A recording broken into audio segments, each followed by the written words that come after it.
नमस्कार। समय आ गया है अपने देश को लौटाने का। ये मैं ऐसा क्यों कह रहा हूँ?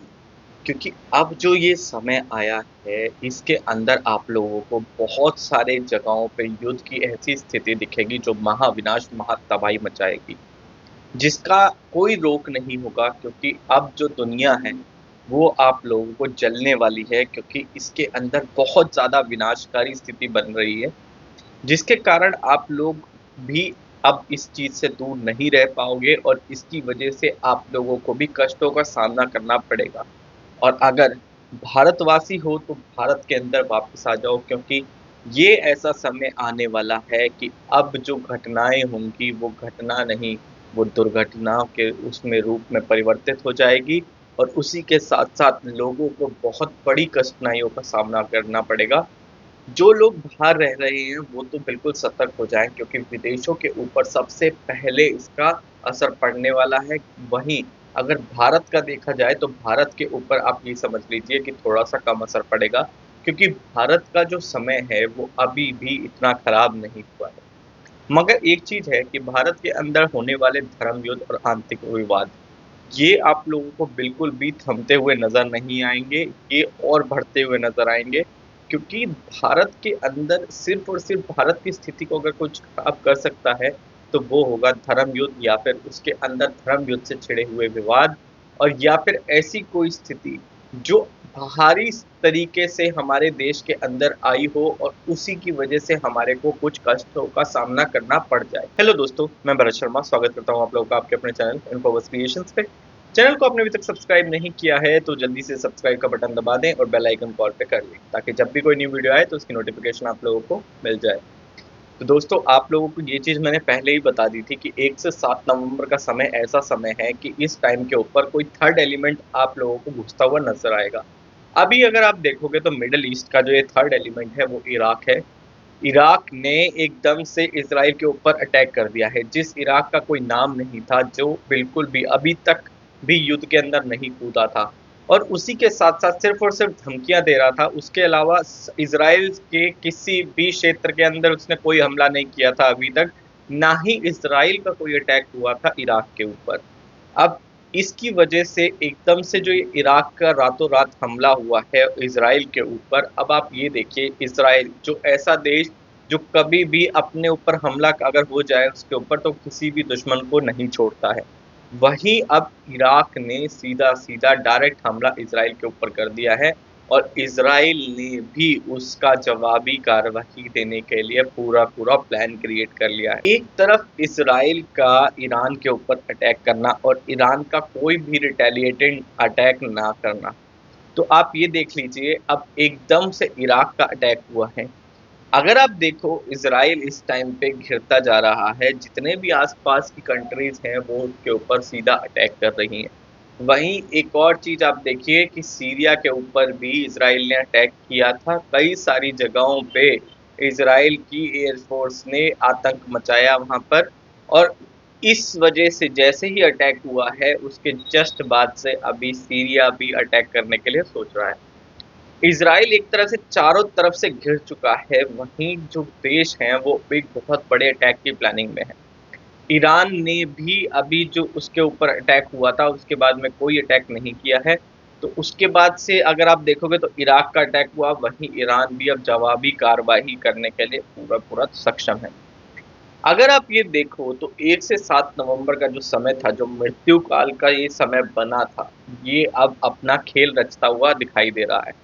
इस समय के अंदर कोई भी युद्ध की स्थिति जैसे ही बनेगी, वो जल्दी से समाप्ति की ओर बिल्कुल भी नहीं जाएगी और वही हुआ कि अब एक ऐसे युद्ध की स्थिति बनी है, जो बिल्कुल भी रुकने को तैयार नहीं है। यूएस भी इस जंग के अंदर कूद आया है। यूएस ने अपने न्यूक्लियर जो एयरक्राफ्ट हैं, उनको भी ऑन स्टैंड बाय रख दिया है, उनको तैयार कर दिया है कि कभी भी ऐसी स्थिति उत्पन्न हो सकती है, जिसके अंदर यूएस एक बहुत बड़े युद्ध के लिए तैयार हो जाए।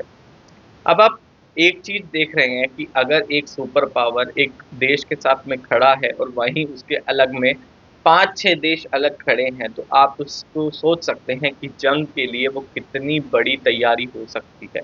कितनी भयावह जंग हो सकती है ये और कितने लोग इसके अंदर जलते हुए नज़र आएँगे। और अगर एक जगह पे जंग होगी तो अब जो है वो किसी ना किसी तरीके से सारे देश जो भी हैं उनको अपने पक्ष रखने पड़ेंगे कि उनको किसकी साइड लेनी है। अगर वो पक्ष नहीं रखेंगे तो भी उनके लिए दिक्कत होगी, क्योंकि ये जो जंगी स्तर है ये बहुत जल्दी बढ़ रहा है और इसका दायरा भी अब बढ़ गया है। एक एक शब्द जो मैंने बोला था कि दायरा बढ़ जाएगा अब जंग का, तो दायरा अब आप देख लीजिए कि ये पूरा पूरा बढ़ता हुआ नजर आ रहा है।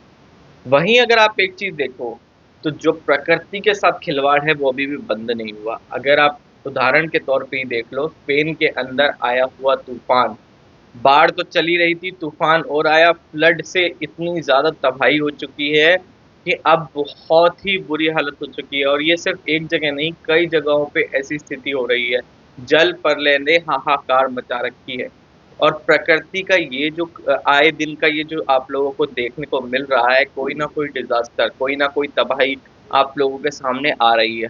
वहीं अगर मैं आप लोगों को एक चीज बताऊं तो ताइवान के अंदर आए दिन तूफान की स्थिति बन रही है और तेज हवाओं में बहुत ही तीव्रता से चलने वाली हवाएं आए दिन ताइवान के अंदर आ रही है, और वो कभी भी ऐसी स्थिति बना सकती है जिससे बहुत बड़ा तूफान आ जाए। और अभी अगर रिसेंटली अगर आप देखोगे तो यूएसए के फ्लोरिडा के अंदर के तूफान को तो आप भूल नहीं सकते। एक पल में जो ऐसी समस्या आ गई थी, सब कुछ उसने रोक दिया था। तूफान से होने वाली क्षति इतनी ज्यादा थी कि वहां की इंटरनेट, टेलीकम्युनिकेशन लाइन, सब कुछ बंद हो गया था एक ही तूफान के अंदर। तो आप ये देख लीजिए, इंसान ने तरक्की तो की है, मगर जब प्रकृति अपना हिसाब लेती है तो वो तरक्की भी बिल्कुल धरी की धरी रह जाती है। और एक बहुत बड़े तूफान की आशंका तो आप लोगों को सबको पता ही है, जो है सोलर स्टॉर्म, जिसकी वजह से हो सकता है कि जितने भी आप लोगों के संचार के साधन हैं वो बिल्कुल खत्म हो जाएंगे। जैसे ही ये सोलर स्टॉर्म आएगा, सैटेलाइट काम करनी बंद कर देगी और सारे संचार के साधन बंद होते हुए नजर आएंगे। तो ये चीजें ऐसी हैं कि प्रकृति के आगे सबको झुकना पड़ जाता है, चाहे आप कितने ही आधुनिक हो जाओ। जब प्रकृति आगे आती है तो उसके आगे आप लोगों के सामने कुछ भी, कोई टेक्नोलॉजी काम नहीं करती है।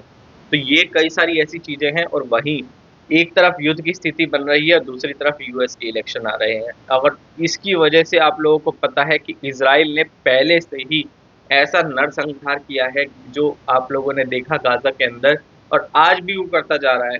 कि इसका जो यूएस के इलेक्शन के अंदर बहुत बड़ा प्रभाव पड़ सकता है, क्योंकि वहाँ की कंट्री के जो लोग हैं वो भी अब बिल्कुल उनसे मुठभेड़ में आ गए हैं। जो इजराइल के लोग इधर उधर रह रहे हैं वो आपस में तनातनी हो रही है वहां पर। तो आप ये खुद सोच लीजिए कि हर देश कुछ ना कुछ, किसी ना किसी तरीके से आगे आ रहा है और ये समस्या का बहुत बड़ा रूप ले रहा है। ये ऐसा विकराल रूप ले लेगा कि अब आप लोगों को जो भारत देश है वही एक ऐसा देश रहेगा जो कई जगहों पे आप लोगों को दिखता हुआ नजर आएगा। और भारत की तरक्की आगे भी होगी, क्योंकि भारत का समय अभी भी इतना बुरा नहीं आया। तो एक चीज और मैं बताता हूँ आप लोगों को, 7 नवंबर को शुक्र का आप लोगों का राशि परिवर्तन हो रहा है, और राशि परिवर्तन वृश्चिक राशि से धनु राशि के अंदर गोचर करेंगे शुक्र ग्रह।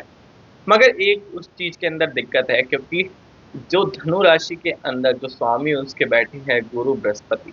शुक्र ग्रह और गुरु बृहस्पति का बिल्कुल आपस में बिल्कुल नहीं बनती है, ये शत्रु ग्रह कहलाते हैं।